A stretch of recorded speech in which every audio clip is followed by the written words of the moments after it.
up over the lakes and the mountains, and seeing that, and just watching the fish jump, and just there was something that would happen, Cool. and I just love that. So pretty simple when it comes. But anyway, grew up here, played football, went to college, went to the Air Force Academy. Graduated from there and got commissioned, and then went and worked on a super program. It's called the Nuclear Warfare Program. Secret Nuclear Warfare Program. Wow, yeah, that's intense. It was pretty intense. Yeah. It's the NDS program, GPS NDS. Great people. I didn't like the work that I was doing because a lot of it was focused on. It was a peacetime mission. This is all public record. Peacetime mission was out to make sure that nobody was blowing up any nuclear weapons around the world. I was all for that. Yeah. And then I ended up, I got assigned to the offensive mission, the mission that was to determine these mobile survivable ground and control units that would be used to conduct end-to-end nuclear war. Whether hit us, whether hit them, do we have a command and control center, that kind of stuff. And quite frankly, that wasn't exactly what I signed up for. I wanted to preserve and protect and honor life. Yep. Even give my life up for our freedoms, but not destroy life. Sure. Yeah, that's tough. And it was, so I got what was called moral injury, where basically your mind tells you to do something that your heart knows is wrong. And that's really it. It's a violation of that core essence, that core self. I mean, I literally remember being in one of these units and watching my team, and we had to get it authorized by the J6, NORAD, Spacecomm, Stratcom, and sitting there in my unit and watching the people and imagining what this thing is going to be used for. And it was like somebody had, and I just realized it, and it was like somebody had literally taken a spear right to my heart. And I was like, oh my God, this is not what I want. Yeah. Yeah. And that's, and then after that I started waking up with horrible nightmares and night sweats. I would be frozen in my bed, locked. I couldn't break free from it. And that was my initiation into the journey of who I am today. Working with PTSD and trauma-related issues. It was a long journey. The best ones are, right? Oh the best / worst, right? The best / worst. It's worse then, but where you are now is amazing. Is kind of what I mean, right? It's those really hard lessons that go, I am that much better because of it. Well, it took time, and when you're in the middle of it, you're not thinking about it. You're just trying to swim through the pain and the guilt, and you're trying to assuage yourself. And I imbibed in a lot of alcohol and drugs to kind of medicate myself for the pain that there was a lot of trauma.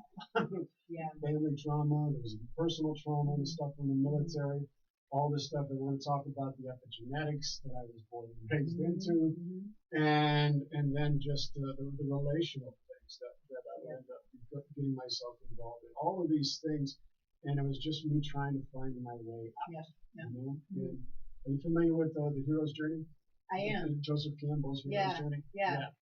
So if you can see, we all have our own hero's journey, heroine's journey, or whatever, and you hear that call to adventure, and then you go through a transformation. And transformation is never easy. Right. We think it is. If it was easy, everybody do it. Right. And so you're no longer going to be the same person you started out to be. Yeah. Right. And so when you go through it, you're going to meet with the challenges. You're going to meet with those obstacles. You're going to meet with those people that come into your life that are going to test you. Right. And then you hit rock bottom, or the crisis point, or the huge ordeal. And that ordeal is a defining moment, emotionally, psychologically, spiritually, metaphysically, and physically. It's a moment where you're like, if I don't make a different choice here, I'm not going to make it. Right. And so then you make the choice, which is what I had to do. You make that choice, and it was a long time. The return journey is always the hardest. Because there's parts of yourself that you have to reclaim, that you have to confront, that you have to face, and a lot of times we don't want to do that. Yeah, hard. But that's how I got into doing this, and then I moved back to Colorado about 3 years ago. It's hard to believe. I started doing the show and bringing people on and trying to inspire hope and transformation of people and give examples of people who are contributing to life and the world in a healthy and meaningful way and being an advocate of truth and people. It's just celebrating the human resiliency, the spirit of you and others that are out there that are really doing something in the world to make a difference. Awesome. I love that. Good stuff. Okay, so I want to jump into a quick ad. An ad. Wow, it's amazing when your words just go away. Yeah. Who we're being supported by. So one of the companies that this show is supported by is a company called Rightful.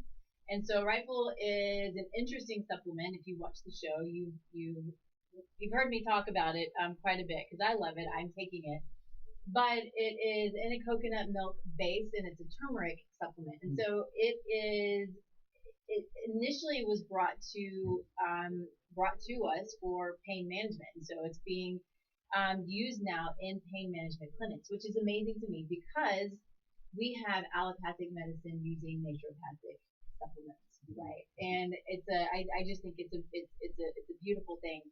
The cool thing about it, it's all plant-based. It's got an AM and a PM formula, so it kind of helps you get up and focus during the day and in the evening. It helps you helps with a little bit of sleep. It's got a little CBD in it.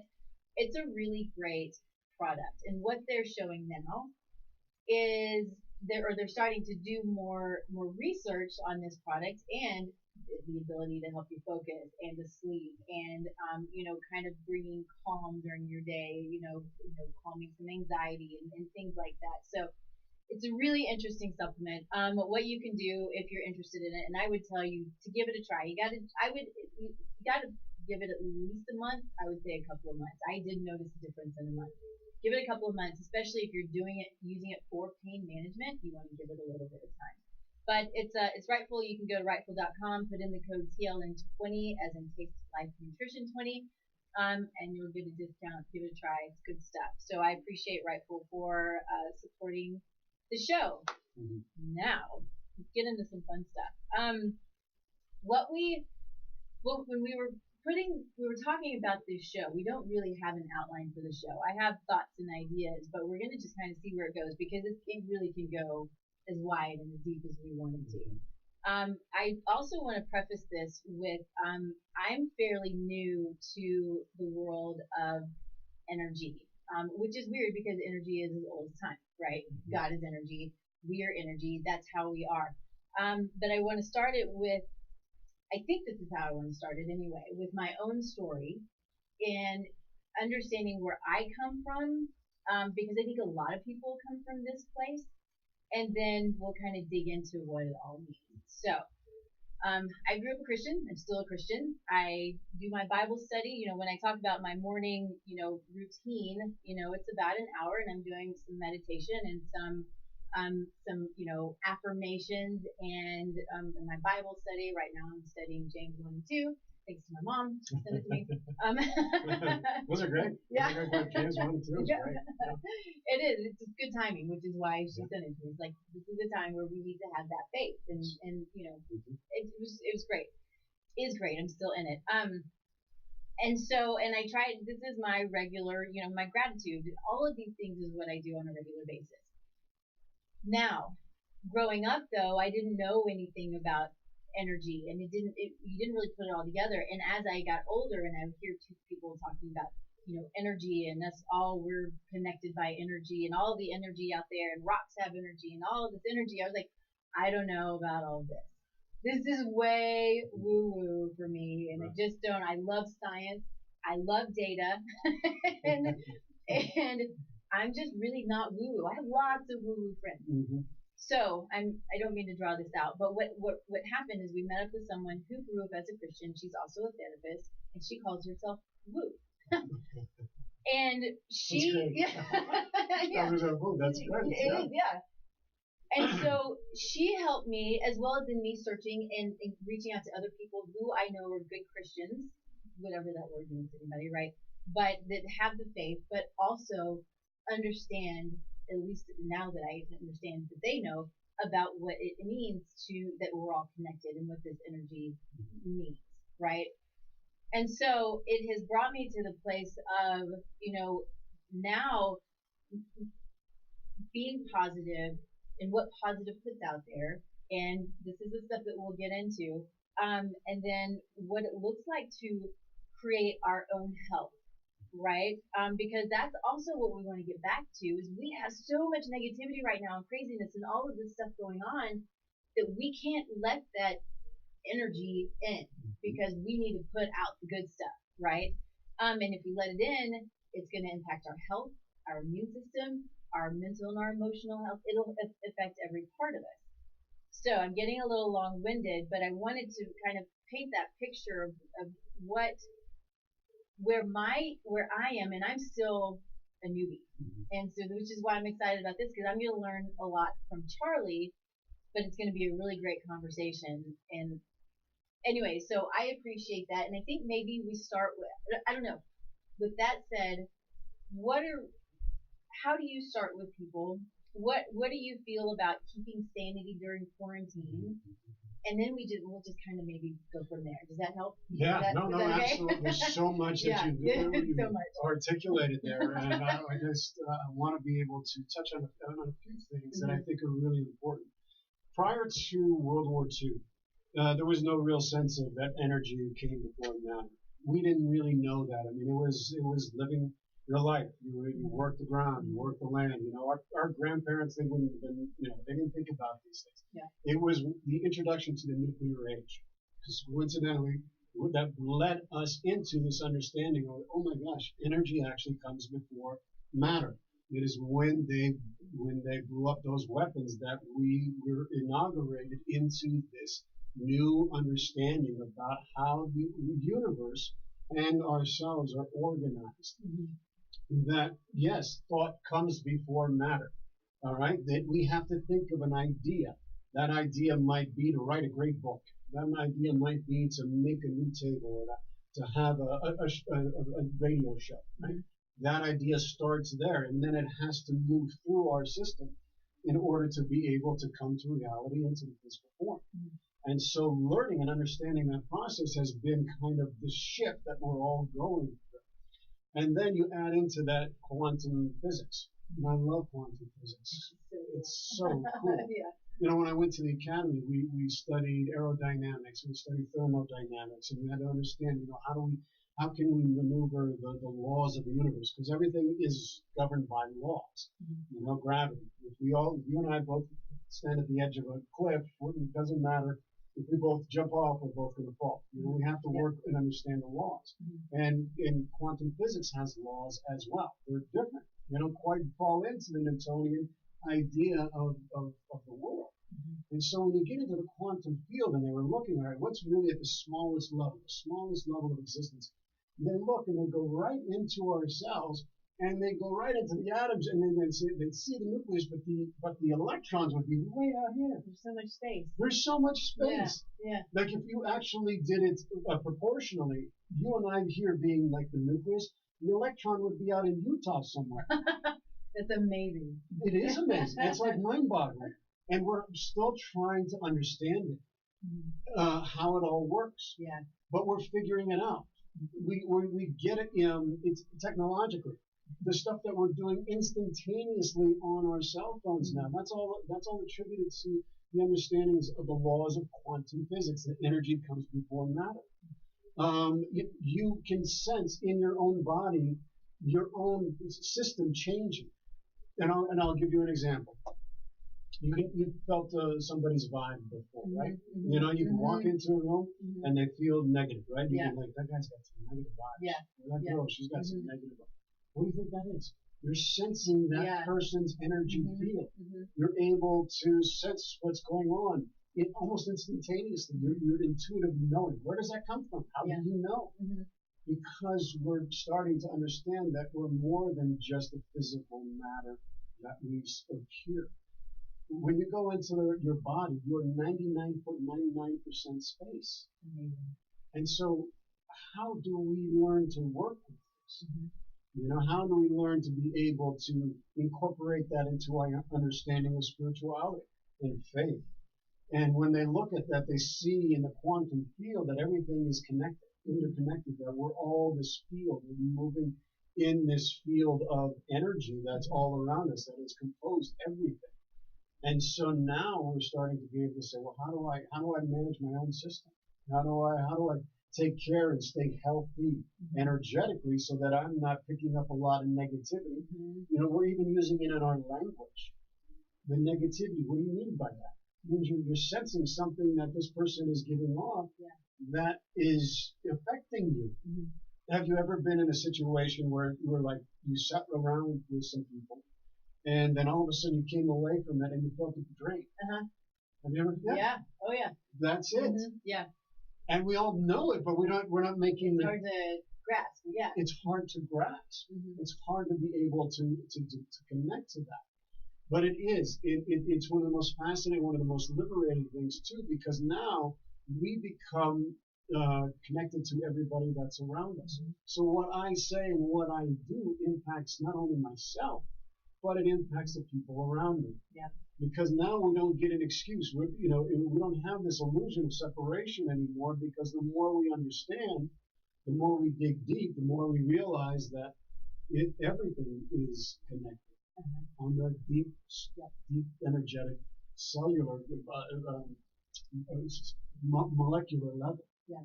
So, fascinating stuff. It's so fascinating. I think it's amazing. And so, with that said, oh gosh, there's so many places. So I want to kind of touch on the quarantine real quick. I know that, thank God, we're starting to come out of it, most of us anyway. What when you talk to people, what are you telling them to help them to stay in a good place during quarantine, and get through it? Because I'm probably more introvert than I am extrovert. I'm maybe, kind of half and half, but there are those extroverts that are really struggling and having a tough time with this. And I would say probably, and many others as well. But what do you say to those people to help them? Well, number one is check your thoughts. Right? Don't allow your thoughts to overwhelm you.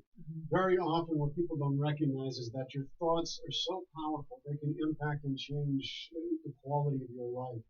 Most people are thinking about 70,000 thoughts a day. About 70,000. 80% of those thoughts are the same ones you were thinking yesterday.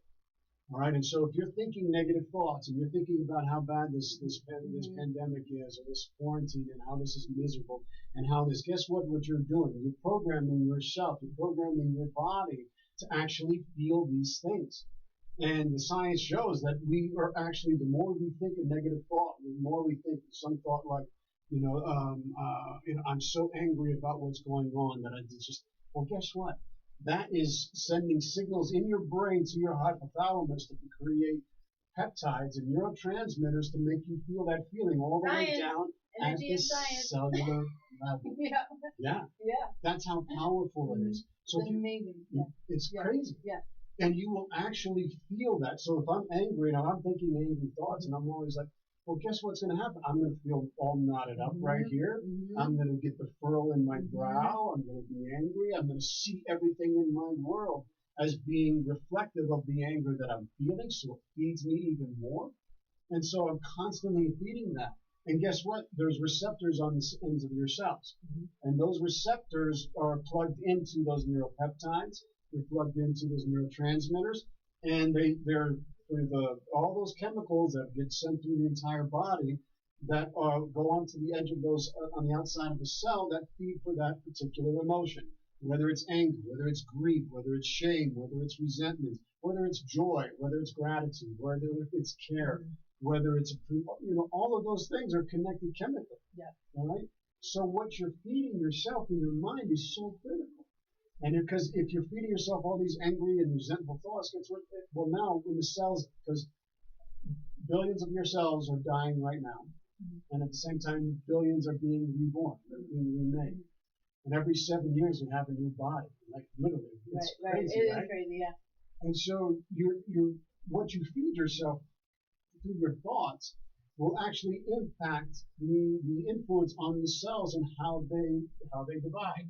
Are they going to have more receptor sites for joy, appreciation, care, love, those kinds of things, or are you going to have more receptor sites for anger, resentment, greed, whatever it may be that you may be? I have to hold on to these things, and it's going to affect you. You can see pictures of people who've been angry a whole lot. Yeah. And if you look at them 10 years before, you're like, oh my gosh, how did they change so much? Well, their mind is so powerful.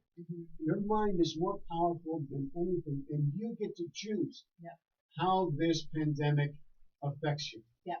That is your power. Absolutely. It's your power, and you've got just as important it is to take care of your health and eat nutritious food and building up your immune system and all those things. You've got to also take care of your mind. Yeah. You've got to be able to take, that is the power that you have to choose how you get to respond to this situation. And that's your freedom, and that's your growth, and that's how you empower yourself. Yeah. And that leads me into, which, it's essentially, mindfulness. And, one of the things, I know that you're a huge fan of Joe Dispenza. It's funny, every time I say Joe Dispenza, I want to say Dinesh D'Souza. They both, two totally different people, but that's just where it's really funny. But Joe Dispenza, if you don't know him, you should. He's amazing. I know you've done courses through him. At this point, I've only read one of his books. But and I'll get into this in a minute, but there are a couple of things where I am now that stand out to me that have changed my world. And anyway, but my point to that is mindfulness and being mindful and being aware every day that if you start your day the same way every day, it's creating this pattern, especially if it's not in a good way, right? If you get up, you get coffee, you listen to the news, especially the news now, and you get angry, and then you go through your day the same way, the same habit, the same thing. You're repeating this over and over and over again, and nothing will ever change for you. Nothing will get you out of, if you're in a funk, you might not be, right? But if you're in a funk and you're not happy with where you are, you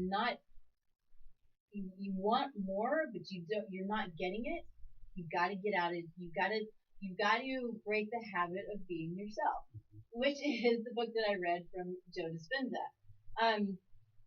And so is there anything that you want to add to that? Because I find that that's exactly what I did. I would get up, I would make coffee, I would do anything, I would go straight to my computer. I would work, right? The computer, it's awful, but it's what I do. Now I get up, I will make my morning drink, but then I'll go straight to my little room, my little meditation room, and do my thing. And it's amazing. I'm in there for about an hour, which is really probably longer than I want to be. But if I want to get through all my stuff, I got to be in there for an hour. So I just got to get up earlier. And that's the stuff that we have to work on. And that's getting me outside of myself. I still have a lot of flipping work to do. This is I've only been practicing this stuff for a couple of years, and there's a lot that I don't know. Anyway, I asked you if you wanted to say something, and then I kept going. I think what you're saying is, it's so important for people to understand that your thoughts are so powerful, and if you keep doing the same thing over and over and over again in those routines, you're just living in the past. Yeah. You're just thinking the same thoughts, and you're having the same feelings, you're doing the same behaviors, you're having the same responses, the same reactions, and so everything has been preconditioned. And all of that is on automatic negative responses or automatic behavioral responses that have been already programmed into you that are now operating the system. Everything is, so much of it is being operated in our subconscious mind. And that mind is what is controlling our behaviors, our habits. Now, habits can be good and habits can be bad. But if we're constantly in this mode of life is never good, I'm never going to be good enough, I'm never going to be healthy enough, it is so powerful. Yeah. The self-sabotaging thought, oh my gosh, I don't want to do this. It's like, I'll put it off tomorrow. For me, procrastination. Yeah. Terrible with procrastination on that. But it is. Those are the kinds of things. And the past is driving us. Yeah. And then all of a sudden you're getting drawn into your Facebook, you're getting drawn into your phone, you're getting drawn into the news, you're getting pulled into your daily routine, you're remembering your ex and what they did, you're remembering what your parents didn't do, and then you're thinking about, oh, I got to take care of the kids, or I got to take care of the dogs, and I got to do this, and all of a sudden you're whole being pulled right into the world that you already know. Yeah. There's no room for the unknown in your life to come in, for the new to come in, for the uncertainty. And we tend to be driven by certainty. We want to be certain. Even if it's bad. Yeah. Even if it's bad, because why? Because it's familiar. Yeah, because we know it. Because we know it. We know it already. I know this. Even though I'm miserable, I know this. I know how to be miserable in this. I'm comfortable in this. Yeah.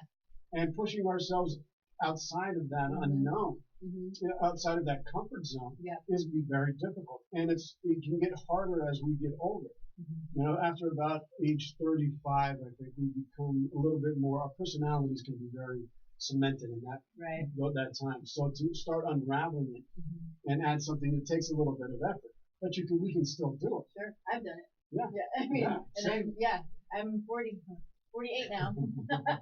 And I think I probably started this at 45 or 46. And every day, it's a little bit of work, and it's creating habit change, and it's just trying to do different. Yeah.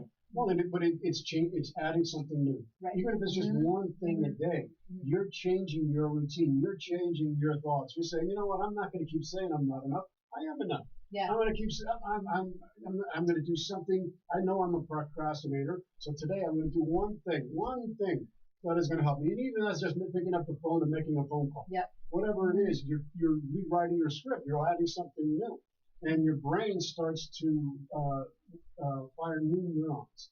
This is what's so fascinating about Dr. Joe Dispenza's work, is that your brain will start to fire new neurons.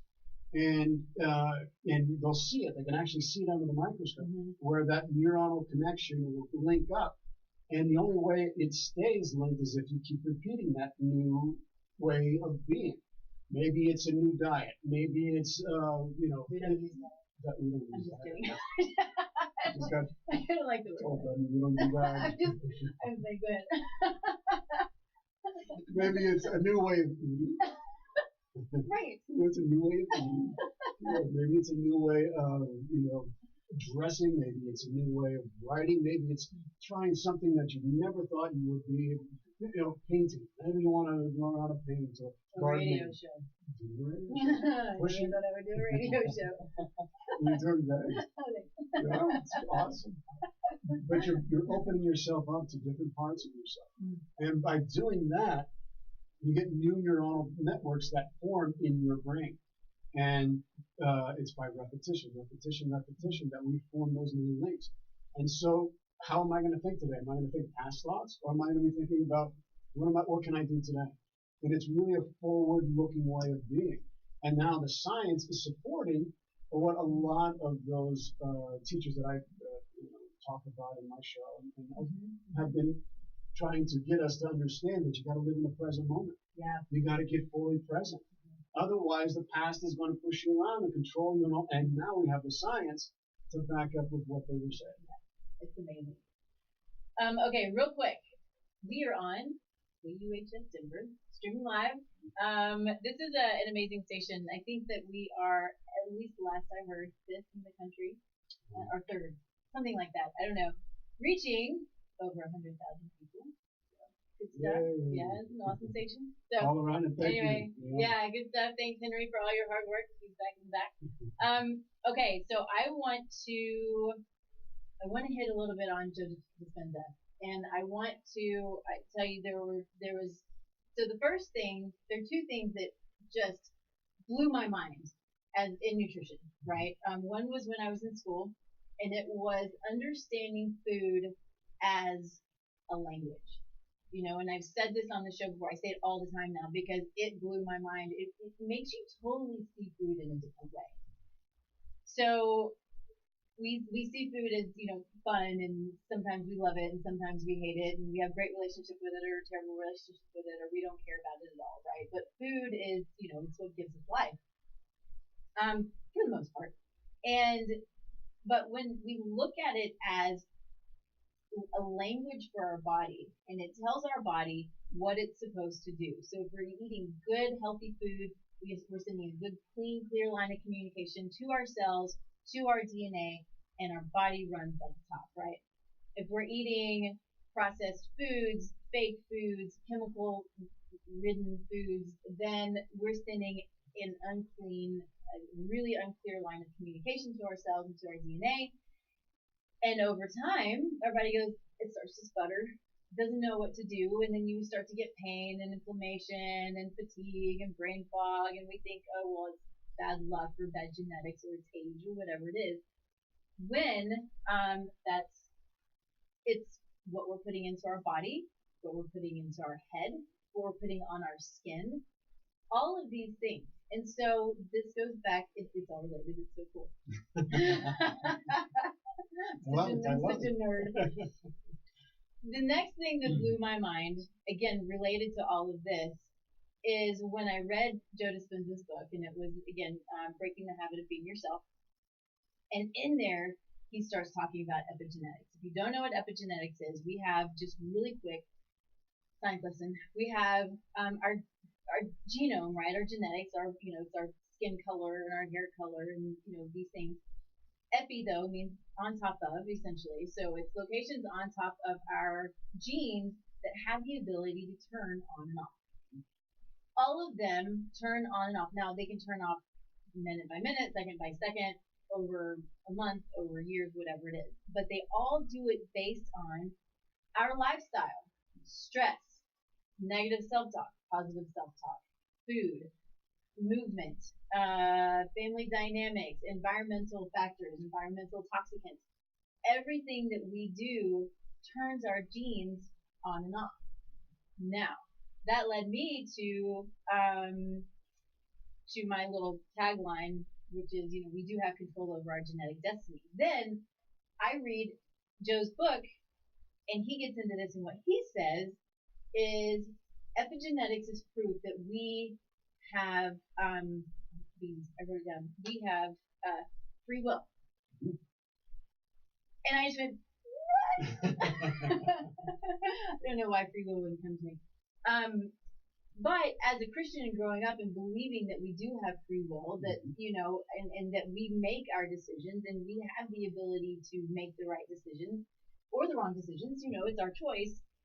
And it's like there was this really beautiful circle, and I just was like, this is the coolest thing, because we have free will, we can control our destiny for the most part. We all have an end. Life will end, at least this life here, right? But we can live maybe not a longer life, because we don't know how we're going to end, but a full life. We have the ability to eat the right food, to say the right things to ourselves and to others, and be one with our communities and put out the good energy and move, and all of these things, at least is a lot of it, right? Some things are out of our control. That's life. But we have so much control over so much of what we do and how our body responds. And I think it's amazing. And those are the two things that just blew my mind out of all of the things and all of the time I've been studying nutrition. Well, the genetic, that you have control of your genetic destiny, that's fantastic. I mean, and that's a game changer when you really understand the implications of what that means. Yeah, there's the DNA code. When they look at it, there is some code that is not. That's what you get from your ancestors. That's what you get that you inherit. And some of that is locked in there. And a lot of it, we get a lot of good stuff that we get from our ancestors as well. But on the ends of the chromosomes, there are these things called telomeres. Yeah. And the telomeres, they can grow and lengthen and shorten, all depending upon what you're doing and your environmental factors, and what you're feeding yourself. I could test that. Yeah. It's really cool. I can test telomeres? I can. Wow. I mean, if you elongate the telomeres in your chromosomes, it lengthens your life. It does. It lengthens your life. That's how powerful the genetic imprint can be changed and altered. That they actually can show how much more time you gain by the length of, by the quality of your thoughts and what you're putting into your body. I believe this is right, that because of discovering, I guess, telomeres, we have our lifespan should be about 120 years. Mm-hmm. And we can, when we look at telomeres, we can see, okay, this is what we've done over our life. This is about what we have, which is kind of freaky in and of itself, right? But it's a powerful tool. Mm-hmm. You know, when I talk to people and I tell them I can look for an Alzheimer's gene in you, and do you want to know? Like, I don't know. Like, if you know that it's only epigenetics, it's not set in stone, right?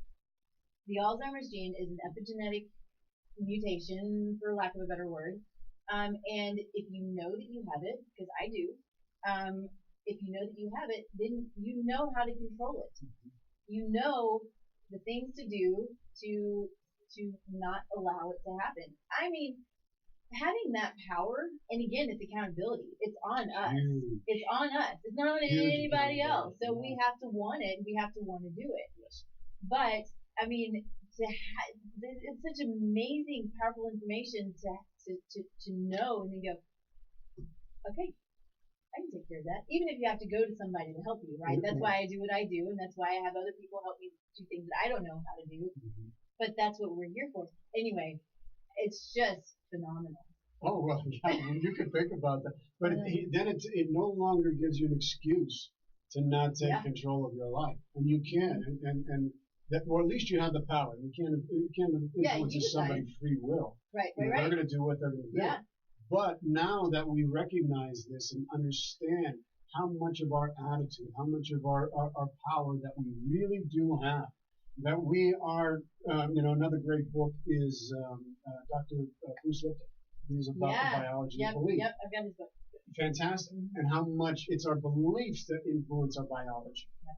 What we beliefs are so powerful, and they can wreak havoc. Mm-hmm. They can set you against somebody just because they happen to believe something different. Maybe in a different God, maybe a different religion, maybe a different politics, right? Mm-hmm. And how it sets everybody off against each other. And that's why, in times like these, I think it's so critical that we try to find the things that unite us and not divide us. What is the ultimate goal behind what these people are saying? Mm-hmm. Are they speaking the truth, or are they spreading lies? We were talking about the impact. If people understood the impact of telling a lie, they would stop. You would stop telling lies, because that is all right, we're going to get deep here. Okay? We're going to go deep. A lie is a conscious action to initiate evil. Mm. That's what a lie is. It's a conscious action to initiate evil. You know it. You know this is not the truth. You're doing it anyway, and it will harm somebody else. Mm-hmm. And you do it anyway for whatever, self-interest, greed, lust, deception, manipulation, control. I'm going to make your spirit dance for me. That's what manipulation is. I'm going to make your spirit. You scared me too. Not in a good way. No, but it's understanding. That's how powerful. You've got to be able to learn to speak the truth.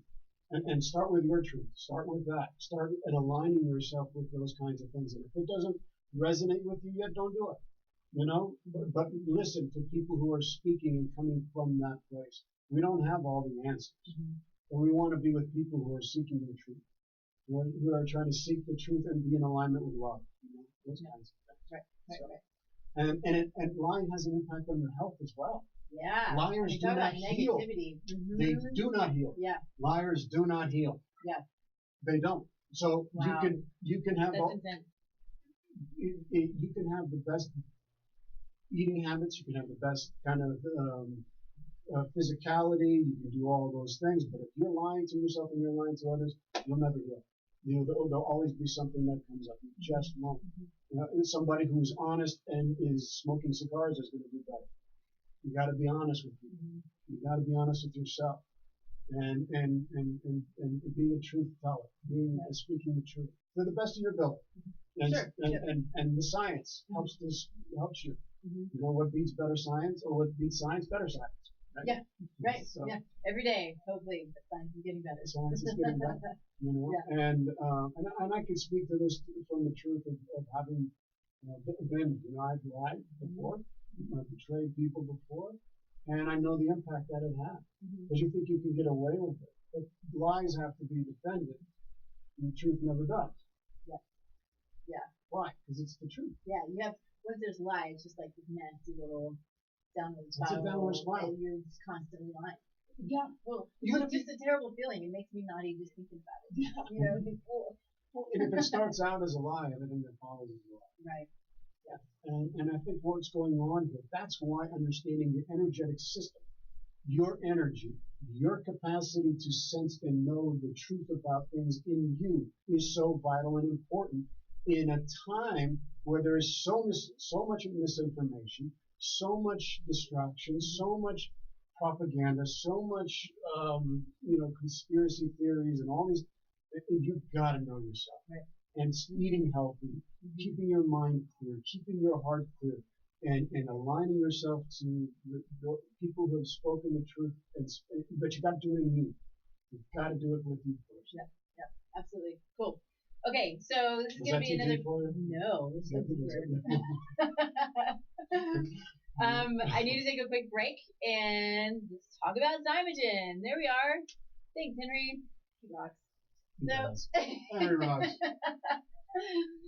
So, Zymogen Whole Scripts, same thing.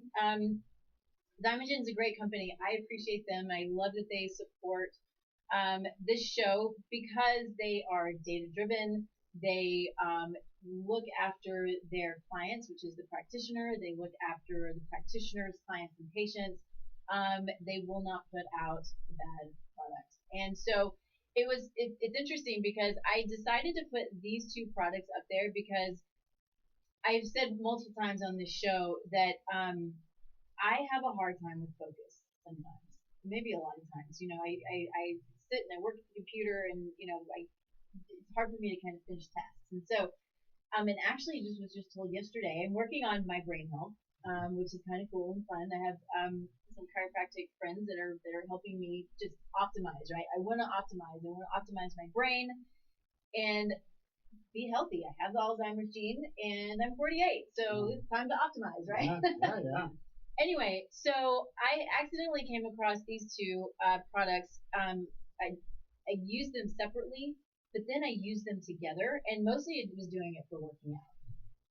But it has made such a difference in my focus throughout the day and getting things done over the last month, and then adding in Rightful on that too. I'm like, this is my magic trio of focus supplements. And it's been really, really fun for me personally because it makes the day feel massively productive, and I love that feeling. So I decided to put those up there. They're two great products together or separately. You can use them when you're working out or when you're not working out. I'm doing it both. And I think it's amazing stuff. So thank you to Zymogen. You can go to my website. There's a Whole Scripts button on my website. Go to that. You can put in Radio 5, and you'll get a discount on your Zymogen products. Just grab those too because they're good stuff. Okay. Sounds good. Yeah. It's really fun when you notice a difference like that. Yeah. It's cool. That's my drink in the morning. Because it used to be, I would get up in the morning and I would not even make coffee. I'm trying to stop my coffee now for the most part. But I would get up and I would go just straight to my room before I made anything, and then I would start my meditation, Bible study, that kind of thing. But now I want this as soon as I can because I want to start working immediately. Or by the time I'm done with that, it's been an hour and I can go straight to my day and start doing stuff. So I have done that. I've changed that a little bit, but there's a reason behind it. That's great. No, that's great. I think when we get older, because I'm going to be 47. It's amazing, isn't it? Yeah. What? Those numbers are much bigger than I thought they would be. Yeah, they're a lot bigger, But if we're doing the things that we're talking about, we can lengthen our life. Yeah. Absolutely, no question. Mm-hmm. And then when you know that you have like a genetic marker that you're talking about, well, how empowering is that? It is. It's not something to be looked at negatively. No. It's empowering. It's like, I can do something. Now I know. Now I'm not going to be surprised by it. Well, I can do those preventative measures. That can help me to stay healthy. for as long as I can while I'm on this planet and enjoying the best that life has to offer. I think that's that mindset flip. You know, we need to learn, and this is, you know, I'm always working on this myself, but learning to flip the mindset from fear, because there are a lot of things that we can be afraid of. We can be afraid of our, you know, diagnoses or you know, a genetic marker or whatever it might be. But you can also, if you understand it, you can you take it from being fearful of it to having power over it. It's amazing. It's truly amazing. Yeah. I mean, it is, you know, if you're allowing yourself to be controlled by the thought forms of fear, and they will put you under spells, okay? And those are real, right? Spells are when you start doubting, when you're cowering, you're constantly anxious, you're hyper stressed, you're overly stressed, you're worried about what everybody else is thinking, you're doubting the truth and honesty of every person because you're underneath this. We're all under spells in some regards. And so learning to re-empower yourself and to take control of your genetic destiny, your health, your emotional health, your spiritual health. And I wanted to get back real quick to meditation. Yeah. You know, and in Christianity. I was born and raised Catholic. I've been confirmed, went through communion. My confirmation name is St. Francis. That's St. Francis of Assisi. I've got introduced to meditation about 10 years ago when I was in a crisis point. I've always been interested in people, never looking at it from the standpoint that my faith is the all-in-all thing. I wanted to know about people. And I'm like, what, you know, I have people and friends from all these different cultures and places. You know, maybe they know something about God I don't. Maybe they know something about faith that I don't. You know, what can I learn from my Asian friends and my friends from India or Sri Lanka or, you know, other places, my Native American friends and stuff. I want to know. I was curious. It wasn't like I had to impose my way. And what it has given me is a breadth and an understanding of their variety that how God shows up in people's lives. And it's also when I was in pain about 10 years ago, that's when my crisis point hit. I turned to meditation. And it was a lifesaver. And the way I see it now, and I still pray, and you know, a couple of years ago, I had the opportunity to meet Pope Francis at the Vatican. And so I have this strong faith in you know, I've read the Bible, I've read the Upanishads and the Lao Tzu and the Tao Te Ching and all kinds of different. What I think prayer is important. Prayer is you speaking with God, talking to God. And meditation is you listening to God. Because it's when we go silent, when we get into that quiet place, when we stop the chatter in the mind, because our mind can be unruly. And it will lead us into doing things that are not in alignment with your spirit and your soul. And so you have to quiet the mind. If you're thinking 70,000 thoughts a day, and 80% of those are the thoughts you thought yesterday, and let's say that 80% of that 80% is negative thoughts, you're living in the past and you're constantly in that fear-driven mode. You've got to learn to quiet that mind, because then you could start lying to yourself, and then you're initiating little acts of evil. You're initiating those things that could cause harm to other people and yourself. That's why coming back and pulling and getting clear. When you see a clear pool in a lake, it's beautiful. When it's calm, that's the same thing with a calm mind. You can see above and you can see below. It's amazing. And that's the same thing with a person. And then your channel with your spirit to God, and however you pray, whether it's a Christian prayer, whether it's a Muslim prayer, whether it's a Jewish prayer, whether it's praying to the good, whatever it is, it's clear. And that's why I think meditation is so beneficial, because it's your communication, you finally listening to what God has to tell you.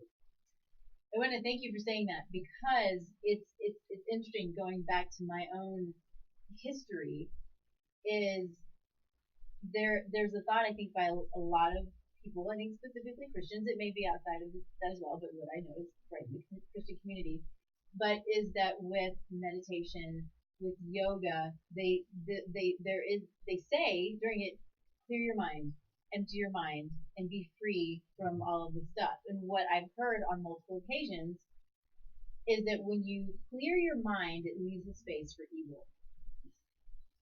And for one, meditation is all through the Bible. But for two, if you're a believer, and again, I'm going to Christianity, you can take this for, wherever you are, right? You just don't allow, you just don't go, okay, well, here's your place for evil. Okay. Yeah, here it is. I'm just harboring. I have no control over any of this. Well, then think about all the Christian monks and nuns and people who live in quiet and solitude. Yeah. They are constantly living in meditation. That's counterintuitive. It is. It makes no sense. It makes no sense. Mm-hmm. It's actually quiet and silence. Mm-hmm. After all the storms in life, whenever you had a storm, it was in that quietude, and that's what God was revealed to. Yeah. The silence. Yeah. And so that's what you're doing. Yoga, I've been practicing yoga for 19 years. Mm-hmm. I was a weightlifter, football guy. That's what I did. And I had to find something different, and I just tried, and it has been, my gosh, the benefits of it have so incredible on so many different levels. And it's deepened my faith. It's deepened my spirituality. It hasn't taken away from it. Right. And it has actually pointed out to me in this clearing up of myself where I had been acting out of lies, where my capacity for evil was, where I had hurt and harmed people. Now I couldn't lie to myself anymore. So that's the benefit of being able to be open to something like this, and you're happier. Yeah. My gosh, you're just happier and more at peace. So meditation literally changes your biochemistry. Mm-hmm. We live in the sympathetic, in this nervous system, that's the sympathetic nervous system, that's fight or flight, instead of living in the parasympathetic, where it's what's also called rest and digest. So it's calm. You're able to digest your food. And I wish we could get deeper into this. We're starting to run out of time, but this meditation will take you from the sympathetic to the parasympathetic. So it allows your body to calm. It allows the blood to go from the extremities to the core and allows you to be calm.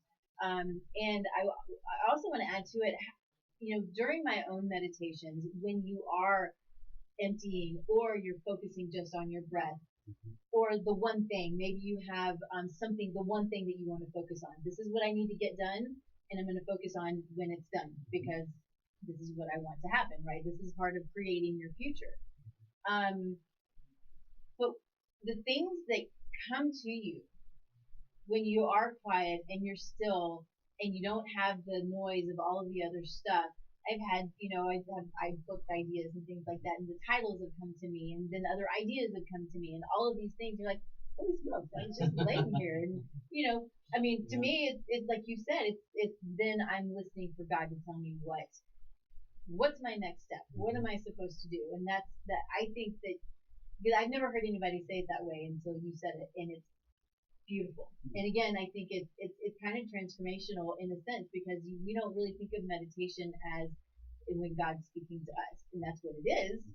But I love that. I love that. So thank you. No, you're welcome. Well, meditation and these things have been so beneficial. It has brought a sense of a greater awareness. I'm much happier as a person as before. I look at myself before you doing it and the way I am today, and how it's benefited me on so many different levels. And I just, even if it's just one thing, and you focus, I could choose peace instead of this. And you just focus on that idea and that thought. Early in the morning, 5 minutes in the morning, 5 minutes in the evening. Try it out for 90 days and see what happens. Yeah. Just try it out. Close your eyes and just focus on that one thought, especially during a time like this. Yeah. And see how much it would do to life. Yeah. One last thing, and then I'm going to let you finish up by saying all of where to find you and all of that stuff. What I have also found for me for meditation, I'm not as great at doing it in the morning and the evening, but when the sun's out and it's warm, I love to lay in the sun and I can sit and meditate for sometimes, time I think it's like 30 minutes or, sometimes it's less, but when I have that warmth, it is heavenly to me, and I can make everything go away and totally focus, and it's amazing. So find your place that you love, that you're comfortable, that you want to be still in, and it really is very helpful. Okay. Agreed. So finish Absolutely. up. Agreed. No, and you know it is. It's about you. It's not about what works for me or what works for you. Yeah. It works about what's right for you. And, anyway, I can be reached. I've worked with people all the time about trauma and stress and helping them to reconnect to the deeper essence in themselves. I can be found at charliepacello.com. It's www.charlie, P as in Peter, ACELLO.com. Also, you can email me at charlespacello@gmail.com. It's all one word, charlespacello@gmail.com. And if you like the work, it's deep work. Obviously, Sliding scale fun or and anything. phenomenal stuff. It's phenomenal. Yeah. It's deep. It's rich. You'll get to know you. You come back to know you, and that's one of the ancient Greek dictum was to know thyself. And that's if you know yourself, then you know the entire universe, and that's what you're about. Is to help you get back to you. Amazing. Thank you, Charlie. Oh, thank you. Yeah. Awesome. Yeah, super fun. Let's do it again next week. Okay. Okay, so Nikki Burnett, Taste Life Nutrition. You can find me at tastelifenutrition.com on, the website, Facebook, Instagram, all of the places. Reach out. If you have questions, please let us know. Either one of us. You can find either one of us. And we'll see you in 2 weeks. 10 o'clock Mountain Standard Time, KUHS Denver. The streaming live in 2 weeks. All right. Thanks, guys.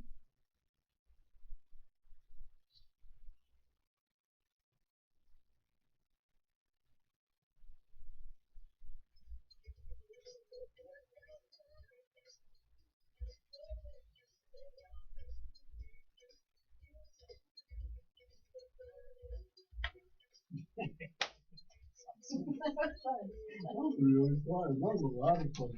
I know we went off track in some places. I think it was great. Well, I hope it was great. I was told one time when I do a show with my health coach that she was told that we get too off track. So, but I don't feel like that was. I'm having trouble with this login over here. I'll just live.